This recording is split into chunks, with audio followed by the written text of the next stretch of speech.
رژیم آخوندی همچنان اصرار دارد که موضوع حذف ابراهیم رئیسی را یک حادثه عنوان کند و مردم ایران را برای شرکت در انتخابات نمایشی تشویق می کند. حذف رئیسی تغییری در سیاست‌های دیکته شده به این رژیم ایجاد نمی کند، اما موضوع مهمی برای فهمیدن ماهیت این رژیم است. رژیم آخوندی دست نشانده اسرائیل و صهیونیست‌ها است و توسط آنها هدایت می شود و بردگی آنها را می کند. سرنوشت رئیس جمهوران را در این رژیم ببینیم. ابوالحسن بنی صدر، اولین رئیس جمهور رژیم آخوندی، مخفیانه از کشور فرار می کند. محمد علی رجایی ترور می شود. علی خامنه‌ای هنگام سخنرانی در سال 60 هدف ترور ناموفق قرار می گیرد، اما او در سیاست این رژیم از سالها پیش حضور ندارد و تاریخ مرگ دقیق او مشخص نیست. هاشمی رفسنجانی در استخر با مرگ مشکوک حذف می شود. محمد خاتمی ممنوع تصفیه می شود. محمود احمدی نژاد و حسن روحانی رد صلاحیت می شوند. ابراهیم رئیسی، آخرین رئیس جمهور این رژیم، نیز در یک حادثه برنامه ریزی شده حذف می شود. ابراهیم رئیسی از همان ابتدای این انقلاب شوم جزو هیئت مرگ بود و در اعدام‌های دست جمعی نقش داشت. با حذف او بخشی از حقایق برای همیشه پنهان خواهد ماند. هیئت مرگ به اعضای گروهی عنوان می شود که با فتوای خمینی درست در پایان جنگ ایران و عراق مأمور رسیدگی به پرونده زندانیان عقیدتی سیاسی شدند. در طی مأموریت این هیئت مرگ هزاران زندانی که دوره محکومیت خودشان را می‌گذراندند در نبود رسانه‌های آزاد اعدام شدند. خمینی جلاد دست نشانده اسرائیل و صهیونیست‌ها بود و با حمایت آنها این رژیم ضد ملی را برپا کرد. جنگ ایران و عراق نیز با صحبت‌های او در مورد صدام کلید خورد. خمینی در جریان این جنگ بر اساس آمارهای مستقل بین 200 تا 600 هزار سرباز ایرانی را به غیر از غیر نظامیان ایرانی برای منافع اسرائیل به کشتن داد. از جنگ ایران و عراق که اسرائیل به رژیم کمک نظامی می‌کرد برای تثبیت رژیم، تحمیل سیاست‌های ضد ملی و سرکوب مخالفان هم استفاده شد. ابراهیم رئیسی قبل از انتخابات با کاترین شکتم که یک یهودی فرانسوی تبار است و به عنوان یک صهیونیست سکولار شناخته می شود مصاحبه می کند. او با نامه‌ای از شبکه آرتی روس این درخواست مصاحبه را می کند.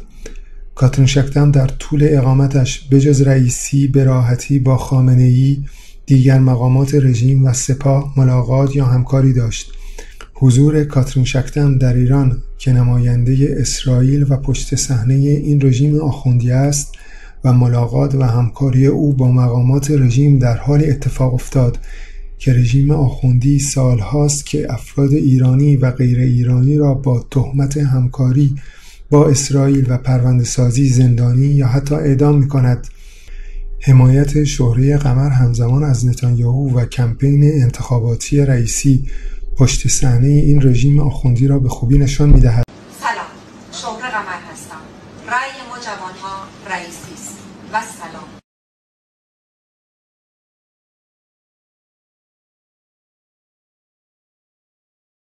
اگر شهره قمر به عنوان یک بازیگر خوشچهره از نتانیاهو حمایت می‌کند، بی علت و از روی تصادف نیست. مرگ‌های مشکوک بین افراد شناخته شده و مشهور در این رژیم بارها اتفاق افتاده است. شهره قمر و افراد شناخته شده و مشهور در واقع بهترین ابزار برای تبلیغات می‌توانند باشند. هدف از بازداشت شهره قمر که امیلی شریدر و دیگر اکانت‌های صهیونیستی هم از آن صحبت کردند، برای مخفی کردن پشت صحنه رژیم آخوندی بود. رئیسی منتخب اسرائیل طبق گزارش سازمان اطلاعات ارتش اسرائیل موسوم به امان قرار بود که به صورت مستقیم جایگزین رهبری شود. رئیسی بیسواد و جلاد بهترین یادآور خمینی میتوانست باشد. اما وبسایت اسرائیلی والا نیوز در گزارشی از اطلاعات سری سازمان اطلاعات ارتش اسرائیل موسوم به امان یک نام شاید کمتر محتمل را به عنوان جانشین خامنه‌ای مطرح کرده. پرونده سری ابراهیم رئیسی، رئیس دولت 63 ساله جمهوری اسلامی در سازمانی همتای رکن اطلاعاتی ارتش در ایران که سار امید فرماندهی واحد تحقیقاتش را بر عهده دارد. مقام‌های این سازمان معتقدند رئیسی در موقعیتی مطلوب برای جانشینی قرار دارد و در این مسیر تهدیدی متوجه او نیست. رژیم آخوندی دست نشانده اسرائیل و صهیونیست‌ها است و توسط آنها هدایت می شود و بردگی آنها را می کند. از زمان محمود احمدی نژاد منتخب نتانیاهو سلطه اسرائیل بر این رژیم بیشتر شده است. سلطه بیشتر اسرائیل و صهیونیست‌ها را در افزایش فساد، جنایت و خودزنی‌ها در این رژیم می‌توان دید. احمدی نژاد از همان ابتدای رئیس جمهوری در 2005 یا 1384 با صحبت در مورد هولوکاست و اسرائیل باعث تحریم‌های بین‌المللی شد.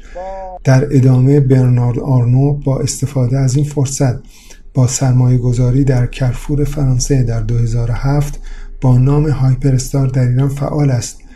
کارفور توسط نهادهای دفاع از فلسطین برای مشارکت در اشغالگری اسرائیل تحریم شده است.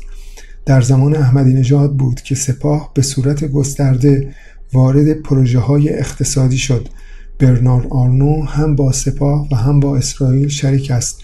سلطه بیشتر اسرائیل بدون شک به فعالیت هایپرستار در ایران ارتباط دارد و با کمک سیاست فاسد فرانسه بوده است.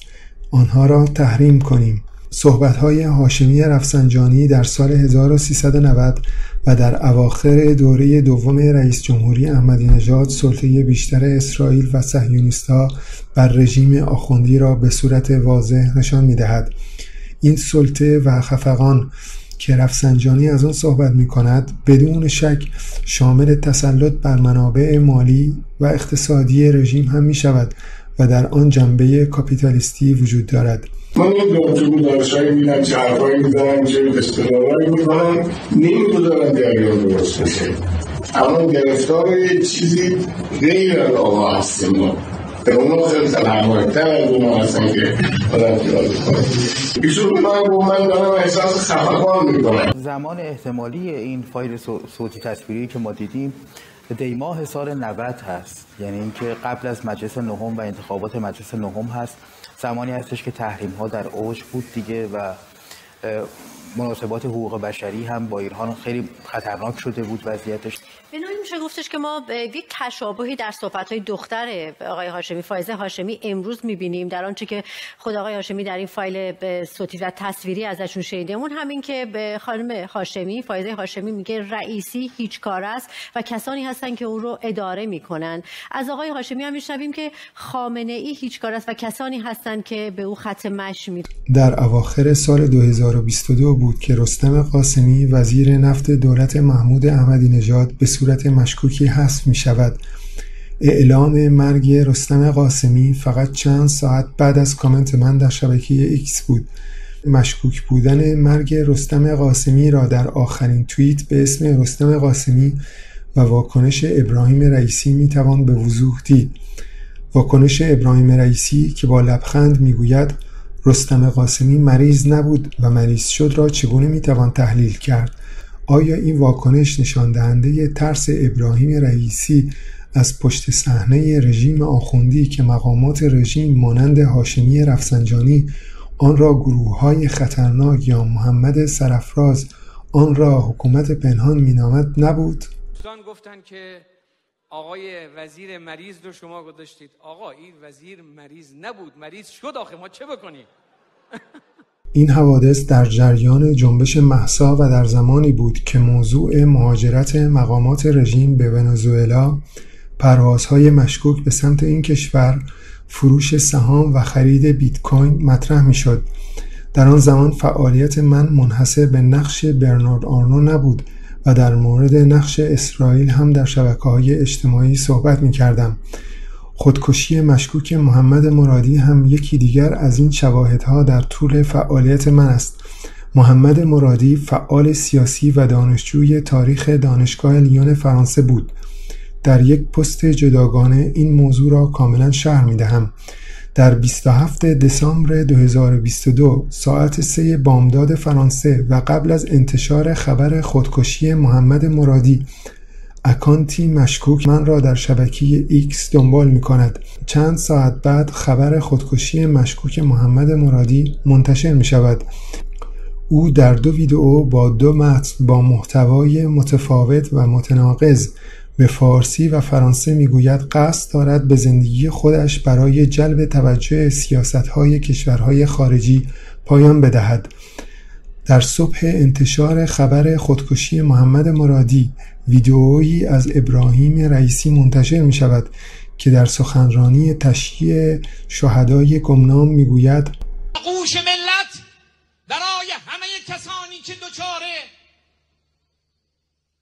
فریب شدن باز است. جوانای کشورند، زنان و مردان متعلق به کشورند. آغوش ملت برای همه باز است، اما به معاندین رحم نخواهیم کرد. چند دقیقه بعد حدود 12 ظهر من پیامکی دریافت میکنم در مورد تعویض کنتور برق، در صورتی که کنتور آپارتمان من احتیاجی به تعویض ندارد و این تعویض شامل خانه‌های قدیمی می شود و حتی تعویض کنتور برای محل زندگی قبلی من هم انجام شده بود و شرکت تعویض کنتور برق نمیتواند در مورد آن اشتباه کرده باشد. در واقع با این پیام میگویند که ما باید وارد خانه شما شویم و این پیام با وجود حبس خانگی من یک پیام کاملا تهدیدآمیز است. میتوانم به جرئت بگویم که مخاطب پیام رئیسی در واقع شخص خود من و برای سکوت در مورد پشت صحنه رژیم آخوندی بود. پیام تهدیدآمیز ابراهیم رئیسی این موضوع را نشان می‌دهد که سیاست‌های رژیم توسط همان افراد خطرناکی که رفسنجانی از آن صحبت می‌کند دیکته می‌شود و آنها قابلیت حذف مخالفین رژیم را با همدستی و اطلاع رژیم آخوندی در خارج از مرزهای ایران دارند.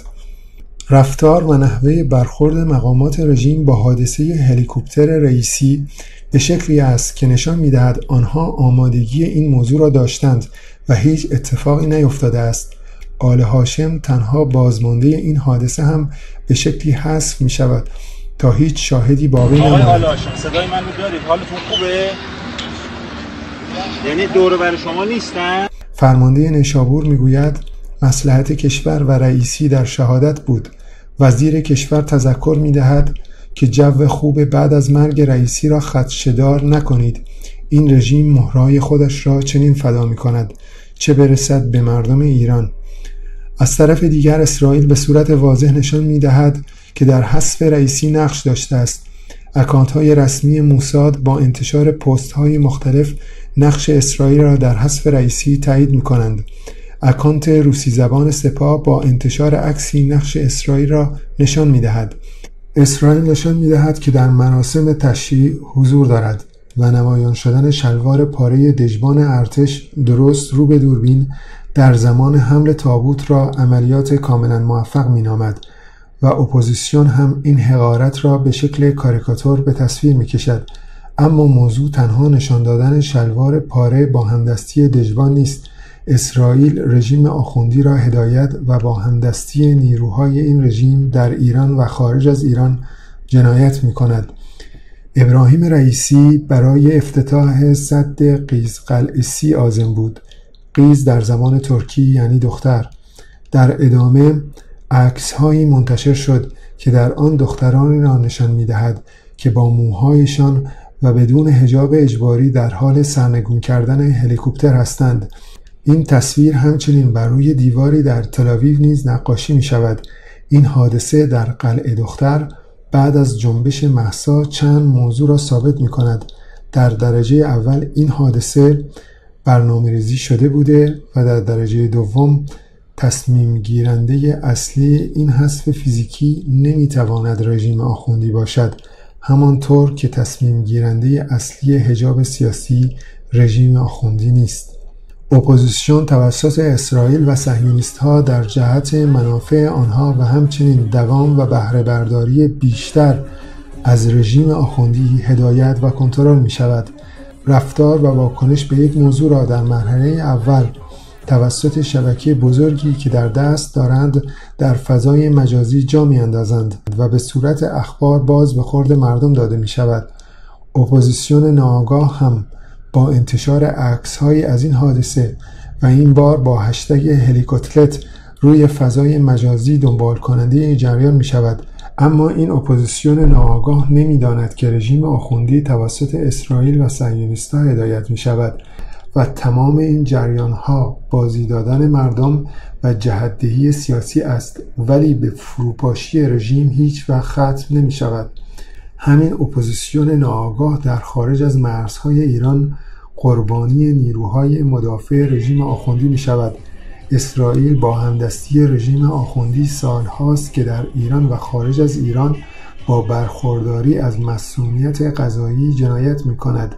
اسرائیل می تواند به صورت مستقیم یا با استخدام افراد مختلف به اسم رژیم یا با کمک نیروهای رژیم آخوندی دست به سرکوب مخالفان رژیم بزند و یا عملیات تروریستی انجام دهد.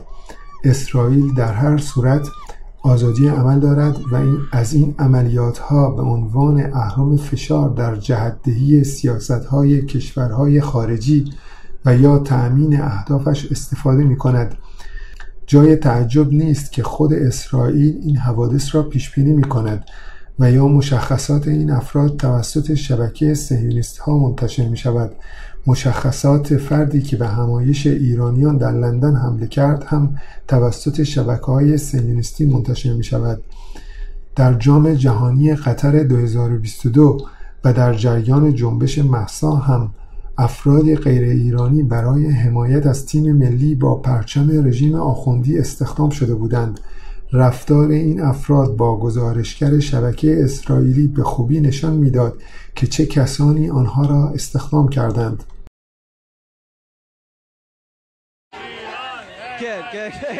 כן, תראו, שמו עליי פה משקפיים, זה פחות או יותר לב הטירוף שהיה, אבל כאילו אין דרך להסביר בכלל את מה שהלך באצטדיון. הקהל היה חלק מהמשחק, הוא דחף את השחקנים, והאמת שאיראן הייתה טובה יותר מווילס היום בכל פרמטר. סרדר אזמון שם פגע בקורה ומסר במקום להבקיע בגול הראשון, אם אתם זוכרים, במחצית הראשונה, מה שהיה נבדל. אבל אין מה לעשות, האוהדים האלה של טים מלי זה פשוט משהו מטורף. ושוב אני אומר, מונדיאל במזרח התיכון, you can hate it or you can love it, אבל אין דבר כמו מה שהולך עכשיו באחמד דנאלי. תראו איזה מצב הגעתי. אורי, בא לי לשאול אותך עוד שאלות כדי שנמשיך לדבר וימשיכו לשים עליך פריטים ומרצ'נדייז וצעיפים וכובעים, אבל אנחנו צריכים להמשיך. תודה רבה. הנה.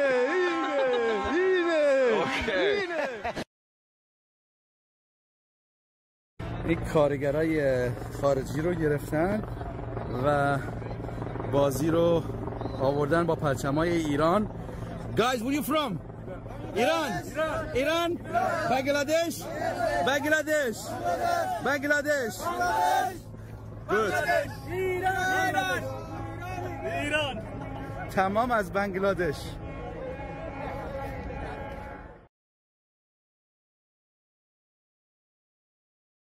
ما داریم اینجا رو ترک میکنیم، در این تظاهرات ضد جمهوری اسلامی شرکت نخواهیم کرد، برای اینکه من متوجه شدم که واقعا دولت اسرائیل مخالف اینه که جمهوری اسلامی بره. ما اومدیم اینجا و میخوایم که پرچم ایران رو، پرچم شیر و خورشید نشان رو برافراشیم و از پلیس اورشلیم اومدن و میگن شما نمیتونید پرچم ایران رو دست بگیرید. حتی به من تهدیدم کرده، میگه پرچم ایران رو باید بذارید توی کیفت و حق نداری پرچم ایران رو دست بگیرید. من اصلا اومدنم در این برنامه اشتباه بود. اینها مشتی نادان هستند، اینها چپ هستند و وقتی میگم چپول هرگز درست نمیشه، چپول هرگز آدم نمیشه، واسه این میگم. شبکه اسرائیلی فرانسوی آی24 نیوز که در اسرائیل مستقر است، مرگ ابراهیم رئیسی را با تیتر امید در بین جوانان ایرانی دوباره متولد شد به گونه‌ای تحلیل می‌کند که گویا با حذف ابراهیم رئیسی یکی از موانع اصلی آزادی و دموکراسی در ایران از راه برداشته شده و جوانان به همین علت شاد و امیدوار هستند. La plupart des Iraniens et surtout la jeunesse iranienne sont plus ou moins contents de la mort de Ebrahim Raïssi. Ils parlent d'un soulagement, ils disent que sa mort est arrivée au bon moment, puisque pour eux, Ebrahim Raïssi, c'était le diable, le visage du mal, et il incarnait tout ce qu'il y avait de mauvais dans l'Iran moderne. Il était d'ailleurs surnommé le bourreau de Téhéran, puisqu'il était responsable de l'exécution de plus de 30 000 personnes, et c'était l'un des dirigeants les plus détestés d'Iran, notamment en raison de sa brutalité, de son point de vue trop conservateur. Il ne se souciait pas des jeunes, il pensait que le meurtre et la violence pouvaient régler tous les problèmes, et il imposait l'islamisation dans les universités et la censure sur la culture occidentale. Mais dans les maisons, il y avait des vraies manifestations de joie. Certains affirment que c'est comme si Dieu avait écouté leurs prières. Alors évidemment, maintenant, les jeunes espèrent un changement, une société laïque, pas au point de faire de l'Iran un pays démocratique, mais au moins un pays qui respecte toutes les religions. این تحلیل شبکه اسرائیلی فرانسوی آی24 نیوز با فضای سیاسی در رژیم آخوندی بعد از حذف رئیسی تطابق دارد. مقامات رژیم که کارنامه آنها برای همه مشخص است، مانند روحانی، از میانه‌روها دعوت می‌کنند. عکس‌های خبرگزاری دولتی ایرنا از کاندیداهای کت شلواری رئیس جمهوری با پیش زمینه آخوندی گویای همه چیز است. هدف با حذف رئیسی بجز حذف یک شریک جرم بزرگ، ایجاد به اصطلاح یک جو سیاسی جدید و پوست‌اندازی در رژیم و آوردن کت شلواری ها و نجات رژیم آخوندی است. اما همه می‌دانند که حذف مقامات رژیم تغییری در سیاست‌های دیکته شده به این رژیم غیر مستقل و ضد ملی ایجاد نمی‌کند. نهایتاً تصویری که از جامعه ایرانی از حذف ابراهیم رئیسی در ذهن افکار عمومی و بانک‌های تصویر باقی می‌ماند، تصویری از سیستم سیاسی است که از همان ابتدا با هدف تحقیر، تمدن‌زدایی و نابودی ایران و ایرانی با ابزارسازی از دین در رأس حکومت در ایران گذاشته شده است و آن را هدایت و برای بهره برداری حمایت می‌کنند.